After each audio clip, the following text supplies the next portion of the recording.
C'est ici, sur ce terrain vague, que Fidel a tapé ses premiers ballons avec les amis de son quartier. C'est le terrain où je sortais souvent jouer ici. Et des fois, très tôt le matin, avant d'aller à l'école, même je faisais mes footings là. Très vite, Fidel est repéré par des équipes locales et participe à des compétitions. Depuis 3 ans, il a intégré la Ferra Academy, l'une des écoles reconnues de football à N'Djamena. Sur le terrain, la discipline est de rigueur. La fluidité dans le jeu. Allez, bougez, voilà. 80 jeunes de 12 à 19 ans ont été sélectionnés par l'académie. Ils s'entraînent dans ce stade de quartier qui appartient à une école. Leur rêve, devenir professionnels et intégrer des clubs prestigieux. Les passes, les centres et les dribbles, 2 entraîneurs leur enseignent le b.a.-ba du football.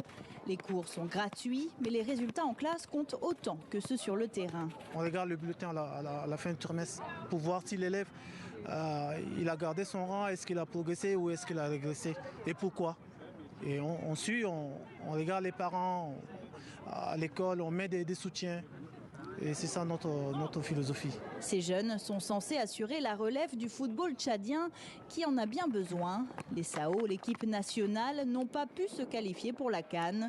Avec cette académie, le directeur veut former les meilleurs joueurs du pays. Il y a très peu de footballeurs tchadiens professionnels. Les rares qui existent, même dans le championnat de France, il n'y a que 1 ou 2 joueurs. Donc, ce qui fait que cette rareté fait que l'équipe nationale n'est pas compétitive. Parce que pour avoir une bonne équipe nationale, il faut assez de joueurs professionnels compétitifs. Le directeur mise tout sur Fidel, son joueur le plus talentueux. Il a été invité à faire des essais par un club français de Ligue 1.